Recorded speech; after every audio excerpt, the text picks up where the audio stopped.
Welcome to the Foreign Press Center's video conference with Assistant Secretary Clark Cooper on the Political Military Affairs Bureau's support for global COVID relief efforts and on how the U.S. is helping allies and partners respond to the pandemic. I believe that all the microphones are muted now. You may record the briefing by clicking on the record button at the bottom of the Zoom screen, and one of my colleagues will grant permission for you to record the briefing. If you have technical problems during the briefing, you can use the chat feature to chat directly with the meeting host, who will try to assist you. If the Zoom session fails or disconnects, please click on the link and try to sign back in to rejoin. The ground rules are that this is on the record. And I'd like to then introduce our briefer, R. Clark Cooper, Assistant Secretary for Political and Military Affairs, who has been in his position since April of 2019. Immediately prior to taking on his present role in the Trump administration, Mr. Cooper served as the Director of Intelligence Planning for Joint Special Operations Command's Joint Interagency Task Force for the National Capital Region, which is the DC region. And Mr. Cooper brings to political military affairs over 2 decades of experience in both diplomatic and military roles. His full biography was linked in the briefing invitation. And the Assistant Secretary will now give an opening statement. When he concludes, I will come back on and open the briefing to questions and answers. Thank you very much. All right, good morning, everybody. Cheryl, thank you for the introduction. Good to see you again, if not virtually. And as always, would prefer all of us to be in person. I appreciate everyone's patience as well as fortitude to get us linked up and stitched up together today. So thank you very much for being here. First thing I wanted to talk about was the posture, our operating posture at the Political Military Affairs Bureau, and how we've been able to meet mission during the coronavirus pandemic. I want to begin with where we've adjusted. And in light of that, our operations worldwide have not ceased. If anything, we've been able to meet mission despite the challenges that are met not only in our capital, but with our partners' capitals across the world. And as Secretary Pompeo has noted in multiple fora, the United States is proud to be the world's #1 provider when one's looking at health and humanitarian assistance to countries worldwide. In response to the pandemic, we have provided more than $900 million in humanitarian, health, economic, and development assistance to now more than 120 countries. When times are tough, one can rely on a friend like the United States of America. We provide a helping hand to partners and allies, and even to those who may not be as close to us, but are in need. For the Political Military Affairs Bureau, this means that our allies and partners need defense articles. Our partners and allies need training. Our partners and allies need security assistance more than ever for them to be able to meet their readiness and their requirements. And America remains their global security partner of choice.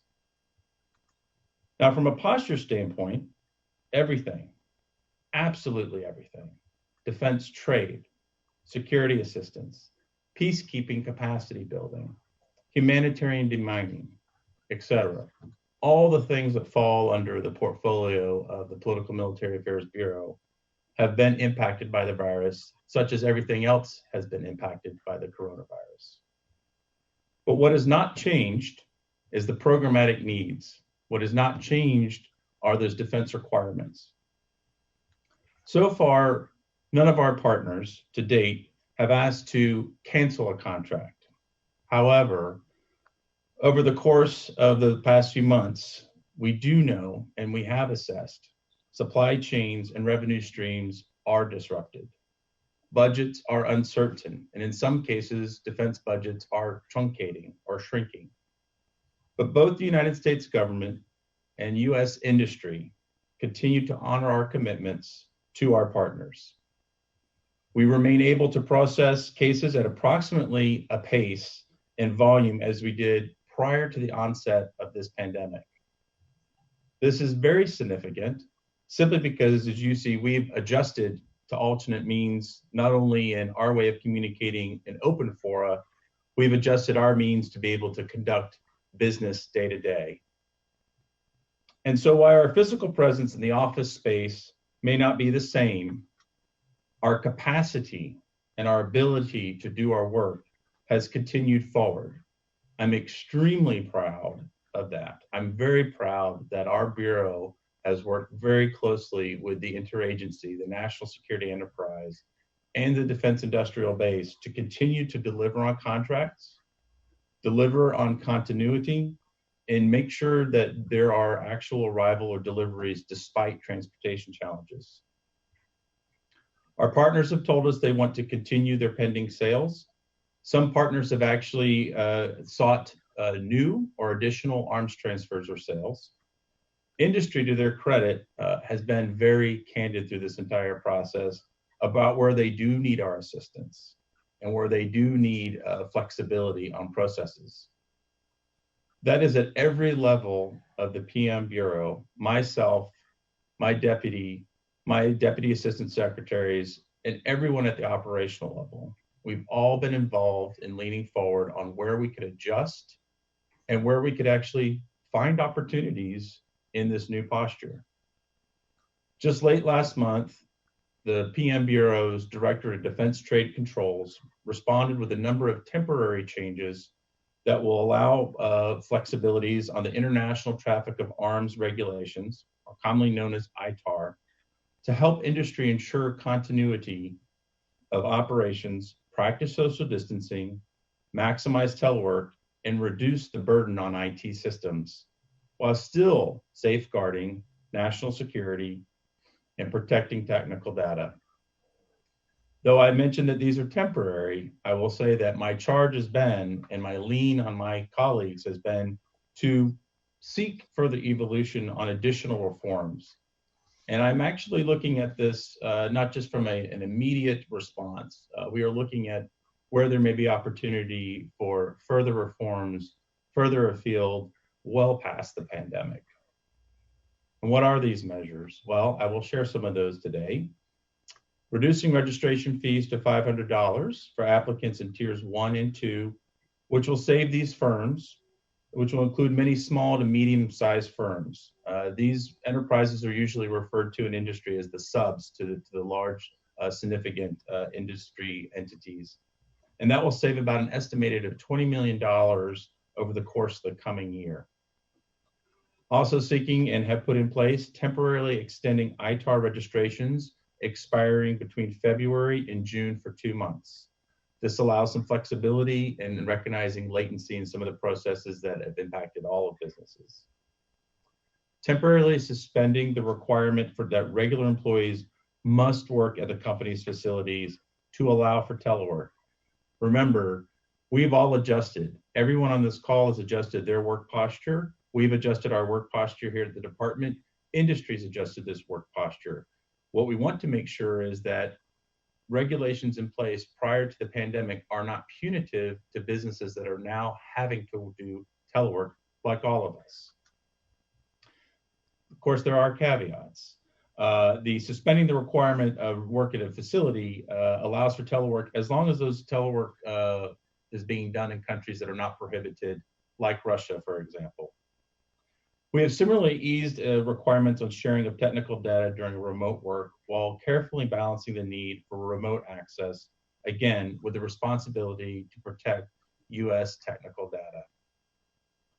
Extending for 6 months of licenses that would normally expire between March 13 and May 31, so long as there are no changes in scope or no changes in the value of the license or to the name or the address of the parties.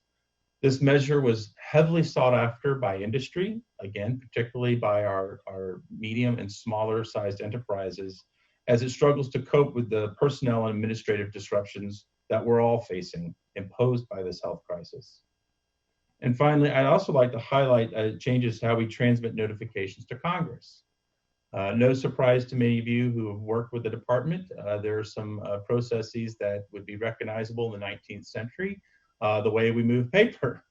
But as we've moved into more electronic means, one of the reforms we've done was a transmission of congressional notifications to Congress via electrons. I know that sounds like something we should have done a while ago, but we're doing it now. And I also do want to give opportunity as far as on these modernization efforts, that this is not just solely within our PM Bureau, PM family. I do want to take appreciation, very much so, of our committees of jurisdiction, the Senate Foreign Relations Committee, the Office of the Speaker, the Committee on House Foreign Affairs, all have worked to help us put this protocol in place. This was not a unilateral measure. And I would like to see more of this in the future. As I said earlier in the call, some of the reforms that we're putting into place, we are trying to find opportunity in the adversity of this pandemic, and would like to see where we could lean further forward. I think you'll see more of this in the future. And then I also want to talk about the initial February launch of our Defense Export Control and Compliance System. We refer to that here in the Bureau as DEX. Our industry partners usually refer to it as DEX. And it is a modern cloud-based system for processing of export licensing applications. Our ascension to DEX predates the pandemic, but if anything, our current operating conditions certainly amplify the need for us to have had a more modernized cloud-based system for export license processing. Also want to turn to some other aspects beyond the defense space and defense trade. Do want to talk further about security assistance and how that's been impacted and some of what we are currently assessing and how we're reapplying that. And this is also inclusive of peacekeeping, capacity building, and humanitarian mine action programs. Many of these activities are already impacted by partner nation lockdowns, their closed borders, and like us, their military has do not travel orders in many places, as well as the limits on commercial civilian air travel that impact all of us. However, as I noted earlier, the need for these crucial programs remain. The programmatic requirement has not gone away. And there's certainly no changes to how we would apply funding for these programs. We still see and assess the requirement, and we are still looking at how those could be best applied. In general, our partnerships with military and law enforcement on hard security issues are actually the least affected right now. But it's the pandemic's secondary, tertiary effects that are difficult to really anticipate or mitigate at this point. As in other areas of life during the coronavirus, there is opportunity, again, with this adversity. And spurred on by the global pandemic, we are now working with our Department of Defense colleagues to find new ways to provide classroom-based professional, technical, and human rights training, either entirely virtually or enhanced through social distancing. There are already models for this. In many areas, we refer to it as DL or distance learning. We probably will see an expansion of that, and this is something that we have actually contributed toward. To meet the urgent demands of medical needs, the Department of State's Bureau of Political Military Affairs and our regional bureaus have worked with Congress to authorize partner countries to utilize equipment previously delivered to train and prepare personnel for deployments on international peacekeeping missions. We are repurposing what is already in the field. This equipment, including field hospitals and ambulances, and in some cases, personnel trained to utilize such equipment as well, are working in the front lines in places like Ghana, Rwanda, Senegal, and Uganda to bolster the global response and treat the infected and slow the spread of the COVID virus. In doing so, we've built on the success of similar efforts in response to the 2014 Ebola crisis. This is not a reinvention. This is actually lessons learned that are being applied now at a later date.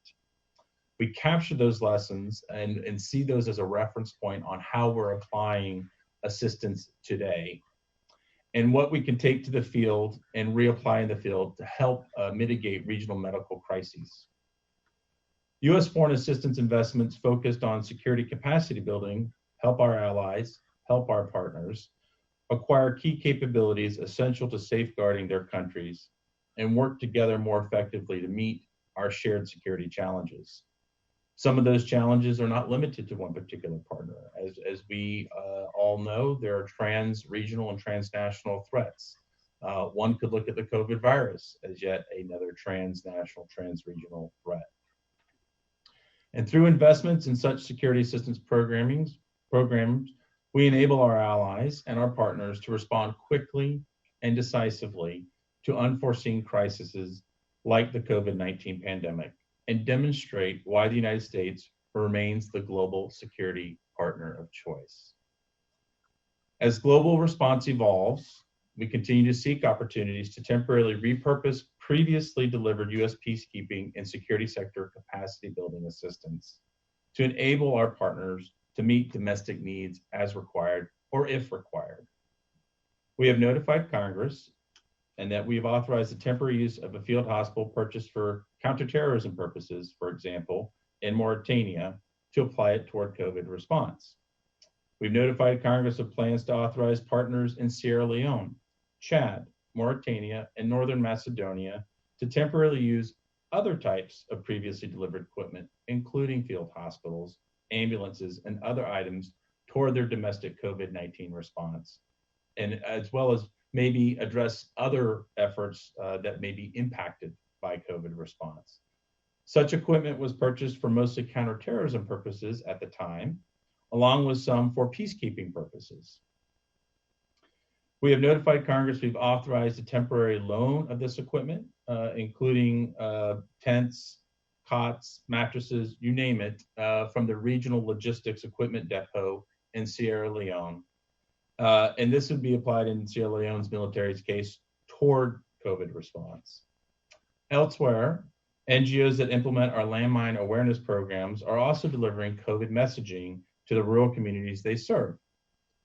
In other places still, our demining NGO partners are also using their substantial logistics capabilities to get medical supplies to delivered in areas where they're the most needed or in areas that are not well or easily attainable. This clearly shows how long-term U.S. foreign assistance investments focused on security capacity building help allies and partners acquire key capabilities essential to safeguarding their countries and work together effectively to meet shared security challenges. We will continue to seek opportunities, as I mentioned, and we will continue to utilize previously provided assistance to enable allies and partners to help meet global needs as we respond collectively to the coronavirus pandemic.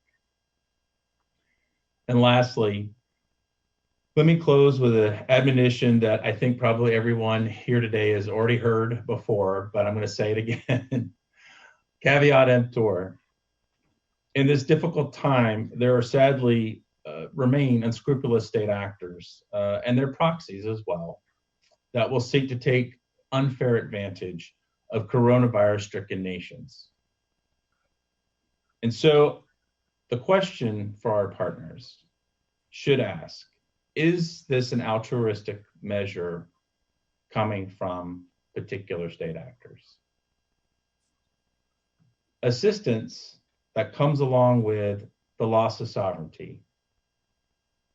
Assistance that comes along with resource extraction or debt trap diplomacy. The signing away of the rights of critical physical or IT infrastructure, or the exploitation of intellectual property, either due to espionage or outright theft, is not aid. It's not assistance, and should rightly be refused. Going forward, America will continue to aid allies and partners in need, and we will always do so without harmful strings attached. The United States wants partners, not clients. Thank you very much. Look forward to the conversation today. Thank you very much, Assistant Secretary. I believe everyone can hear me. So with that, we will open it up to the question and answer portion of the briefing. So to ask a question, please click on the raise hand button at the bottom of the participant list screen, and I will call on you. If you haven't found that yet, please open the participant tab, and you'll find the raise hand feature there at the bottom of the participant screen. Next to the buttons that say yes, no, go slower, go faster, and more. And if you have dialed in, it's much preferable for you to log in to Zoom using the link provided. And if you are asking a question, please make sure that your name and outlet show in the participant list. So with that, let's see who we have. Let's see, first we have Gabriela Peroso from VPI TV, Venezuela. And I believe you are already unmuted, Gabby. Please go ahead. Okay, thank you so much for this opportunity. The U.S. is working with nations to provide relief from the coronavirus pandemic. How are things progressing in countries like Venezuela with a regime that is clearly not cooperative with the U.S. and these world allies? There are still American citizens who can return home and others wrongfully imprisoned there. What it be done in this situation? And if you can tell us more about the meeting that you have today with Southcom, it is related to Venezuela. Thank you so much. Thank you. So I'll start with, you asked or mentioned American citizens abroad. Those operations have not ceased. While we have crossed an interesting threshold of over 80,000 Americans returned home, it doesn't mean that we've stopped. What it has meant is it has meant from a consular aspect and a citizen services aspect is focusing on regional hubs to get people home. Understandably, there are some American citizens based on familial or business commitments that are not leaving places, but we have not ceased our operations. As to getting aid into places, there is a challenge where some states are not as acquiescent or interested in receiving aid, but that has not stopped our work, our assessment.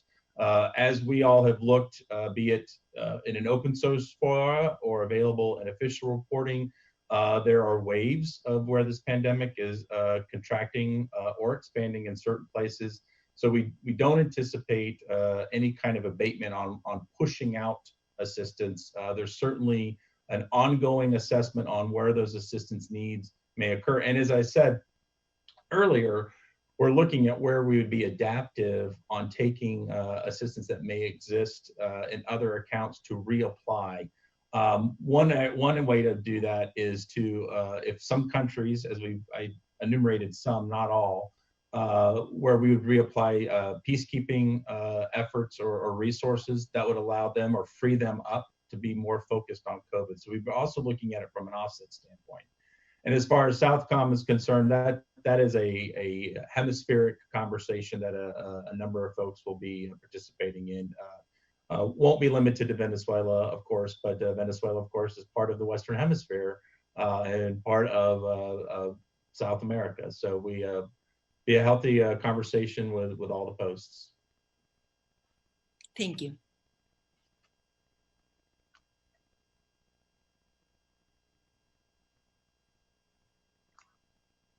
I'm sorry, I keep getting muted.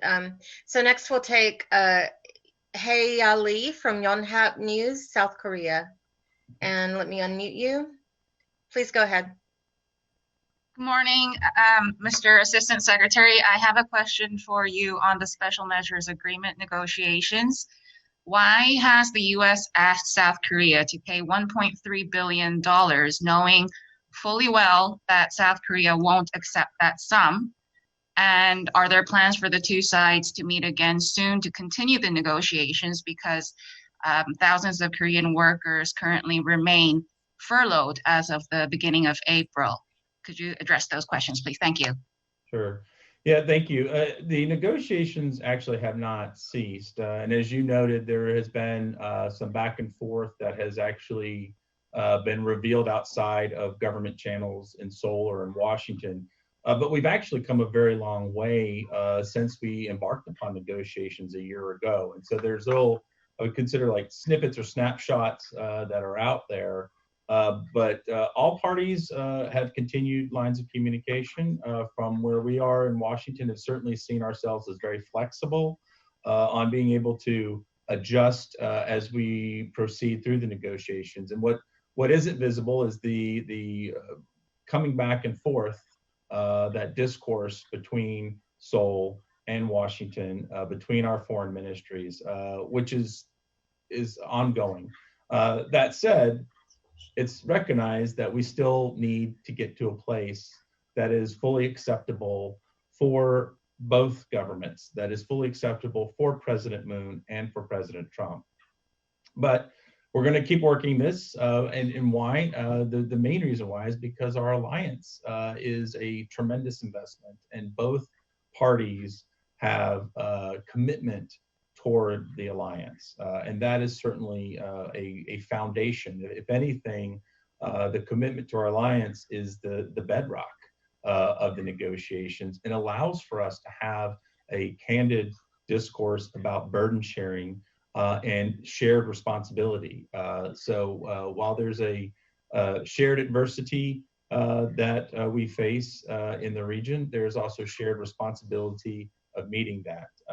But again, we are still there. We are still communicating, and it has been a healthy back and forth.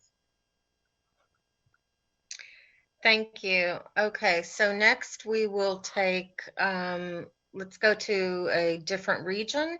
Helena Lença from Lusa News Agency, Portugal. Hello, good morning. Thank you very much for taking my question. I am from the Portuguese News Agency, but I wanted to ask about Portuguese-speaking countries from Africa, like Guinea-Bissau or Mozambique or Angola, but especially Guinea-Bissau, who is dealing with a lot of drug trafficking, and now during the pandemic is a little more difficult to analyze that. And Mozambique has a lot of violence also coming in, like from terrorists. Although these regions, these countries are not so affected by the coronavirus like other countries like Europe, what is the United States planning to do in connection to that? Thank you. Yeah, thank you. And Helena, you're referencing transnational crime. It is clearly recognized by all central governments, any national security enterprise, that transnational crime, transregional crime, certainly there's an overlay, and in many cases there are similar facilitation lines associated with terrorists, terrorism, non-state actors, and criminal enterprises. And why are we talking about that here? Well, earlier this morning I said the programmatic requirements have not gone away. So when we're looking at the need to bolster capabilities and capacities for security forces, that is inclusive of law enforcement. And it is why when we're looking at the funds on security assistance that are applied toward those hard elements of security, they haven't gone away. But what has changed is that there has certainly been, when I say that the United States is taking opportunity to identify reforms and refine processes and reapply some resources, adversaries are also opportunists here. As I noted, there are some state actors that are seeking to impose upon other states through their assistance. But non-state actors are doing this as well. So yes, if you're looking at a place like Mozambique, where there are ISIS affiliates, if you're looking at a place like Guinea-Bissau, where there are the traffickers, the capacity building to push back, to mitigate and respond to either a terrorist threat or a transnational criminal threat has not stopped. If anything, when one looks as we forecast resources in the United States towards security assistance, those hard requirements haven't gone away. What we're doing though is assessing and factoring how to continue that, but also allow for some flexibilities for security partners or security cooperation partners so that they can adjust where they need to. Thank you so much. Okay, next we'll go to Raj Zala with Rudaw TV, Kurdistan, Iraq.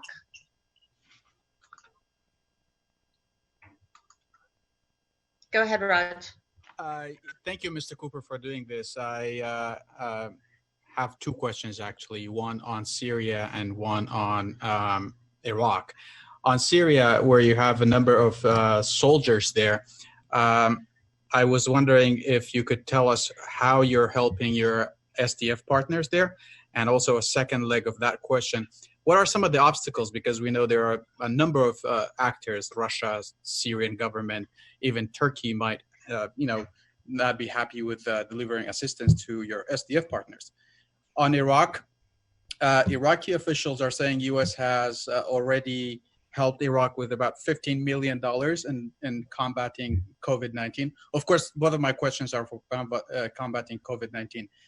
But so for Iraq, what else are you helping Iraq, if any? And also resource sharing is a problem in Iraq between communities in Iraq. How do you ensure that your assistance to Iraq is distributed as intended? Thank you. Right. So I'll start with Iraq and I'll go backwards from the last question to the first. Similar to other partners, so it's not limited to Iraq when we look at assistance applications. So this could be, I mean, my focus is security assistance, but this could also be applied on humanitarian assistance as well as health and other aid.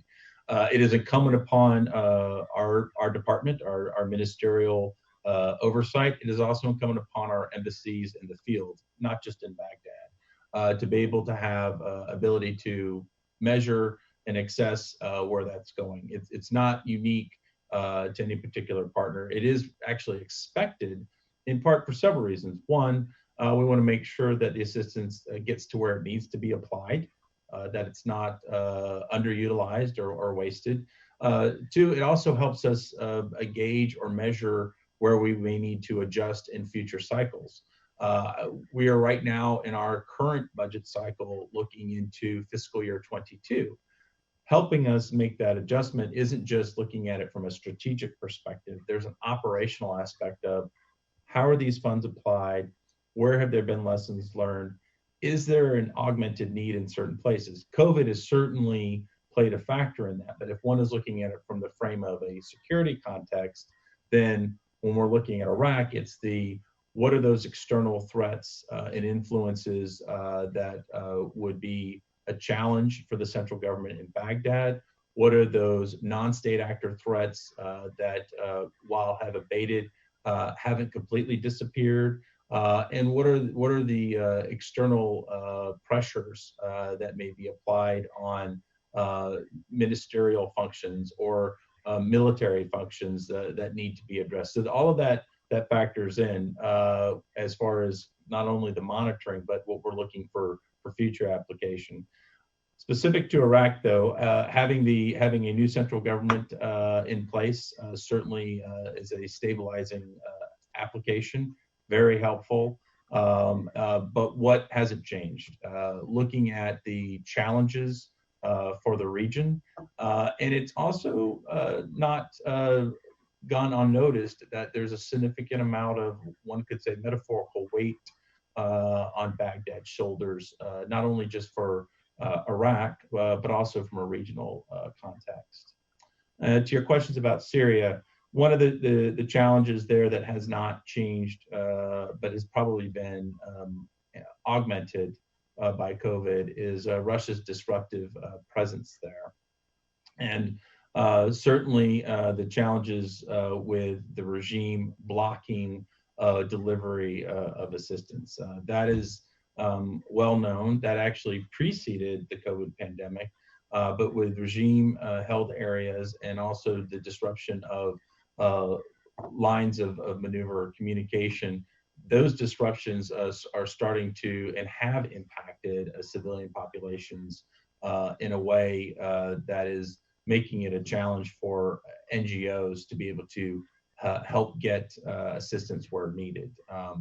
I had mentioned demining. That's a perfect example of where we've had to adjust some of our operations to address gaps that have been created, if not by the pandemic, but gaps that have been created by disruptive actors.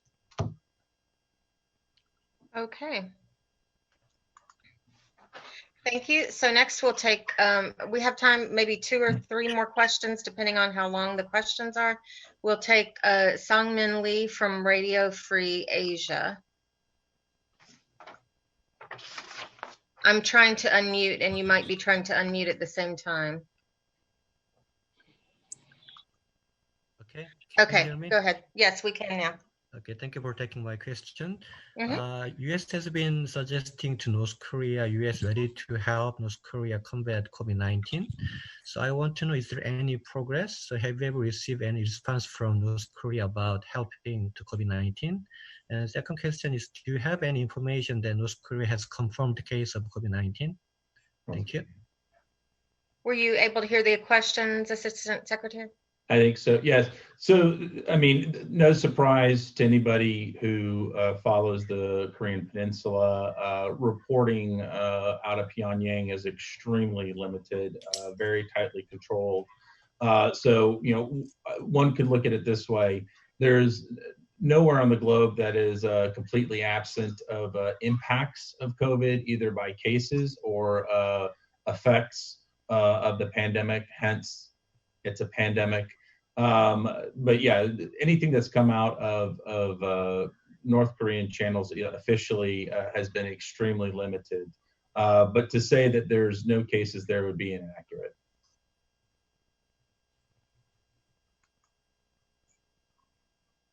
I think that was the question. Okay, let's see.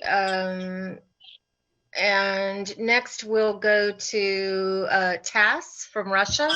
We have Sapochnikov, if I have, and I believe you're unmuted already. Hello. Please go ahead. Hello, sir. Please, let me please clarify. Recently, Secretary Pompeo and Foreign Minister Lavrov discussed next steps on arms control issue. And do you have any updates on U.S.-Russia negotiations on renew New START treaty? Because Russia said today that have no educational signals about the U.S. readiness to extend this treaty. And let me please, the second one. Yesterday, Ukrainian ambassador to U.S. said that Ukraine plans to purchase at least pre-shipments on armaments.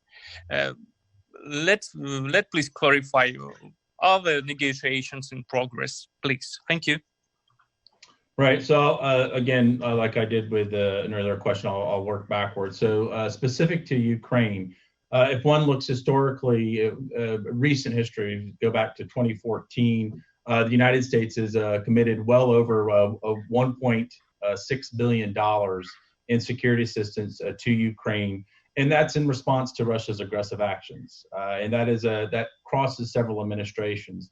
This includes enhanced defense capabilities for Ukraine, not only to monitor, but actually also to secure their sovereign borders, deploy their forces more safely, effectively, and also make progress toward interoperability with NATO member states. Now, for example, you mentioned recent sales or acquisitions. The Ukraine now has acquired 360 Javelin missiles. Those were purchased in 2018. And they also were purchased, we finished that in 2019 with a combination of national funds and through our FMF, or what we call the Foreign Military Financing Program. The government, the United States, we also delivered 2 former Coast Guard Island-class cutter patrol boats to the Ukrainian Navy last year. And this is through our Excess Defense Articles program. It's a very popular program globally. And the Ukraine was definitely a beneficiary of that. And we will also provide 3 additional Island-class vessels. These will be delivered in the future. We anticipate a delivery of those Island-class vessels in 2021. And of course, we're going to continue to support and work closely with Ukraine on maintaining their capacities for sovereignty. And meeting their military requirements, but nothing further to announce at this point. And then your first question regarding START or New START, yes, obviously, Foreign Minister Lavrov and Secretary Pompeo are in communication, and there's certainly efforts in both parties to actually continue that dialogue. But at this point, I don't want to preview what has been reviewed here, and we'll pass that for another colleague, particularly those who are working specifically on that portfolio. So I want to call on Pearl from Open Parliament Zimbabwe. Pearl, did you have an additional question? I believe he already answered on Mozambique. Oh, you did? Okay, well, not really, but thank you very much, Assistant Secretary Cooper. I really appreciate your time here today. I guess I might just ask you, is there anything new over and above the work that you're doing? Because this public health crisis is an evolving crisis. So are you innovating anything new to improve upon your policy, specifically to the Southern African region, to those specific countries, Mozambique, Tanzania, Zimbabwe? They are landlocked countries, vulnerable countries, fragile economies. Are you thinking of new ways? Do you know any policy changes, perhaps, that might be upcoming? Right. Thank you. I will start with operational. And Pearl, as I mentioned earlier, we inside just our part of the department, inside the Political Military Affairs Bureau, had done some self-identification on where we could adjust, what we could do immediate. And so what I shared today were anecdotal examples of where we adjusted not only on security assistance, but where we adjusted on defense trade processes as well. I caveat that, and those were immediate responses because it was things that we could do very quickly. In some cases, of course, we needed to do interministerial, interagency consultation. And in most of this, we also needed to notify and work with our Congress. That said, it doesn't mean we've stopped. So, the key word I think here, and you said it, is evolve. We understand from a pandemic standpoint that there is an evolution of where that may either rise or decrease, and there will likely be a change in posture on requirements for partners. And it's not just because their defense budgets have truncated. The threat in some of these places may evolve as well. So the nutshell or brief answer to that is that we are acutely aware of the evolving posture of the pandemic, but we're also acutely aware of the evolving posture of other threats and the evolving posture of our security partners. Okay, we have two final questions. If you have time, Assistant Secretary, to take them really quickly, or need to be on the phone in 5 minutes. 5 minutes. Okay. No, I mean I need to be on my secure call in 5 minutes. Oh, okay. Do we have time for a short one? A short one. Let's see. Let's see if Liz Kim with Voice of America has a short question. Liz. Thank you, Mr. Cooper. Has North Korea accepted U.S. offer to help its fight against coronavirus? I am not aware if there's been an acceptance. I would say generally that there have been a number of states that have not accepted our offers, but I would caveat that there's a difference between an active non-acceptance and non-reply. I'll leave it at that. I mean, the challenge with Pyongyang is they have not been as forthcoming, not only to us, but to any other state in the world as to the true nature of what they're dealing with. Okay, thank you. And with that, the Assistant Secretary is out of time. We have one or two more questions. If you will please email any remaining questions that you did not get to ask to dcfpc@state.gov, we will pass those on to the Assistant Secretary and his staff for follow-up. A transcript of this briefing will hopefully be ready this afternoon, and we will post it on our website, fpc.state.gov, as soon as we are able to post the final transcript and the video. Thank you all for joining us, and that concludes our briefing for today. Thank you. Thank you.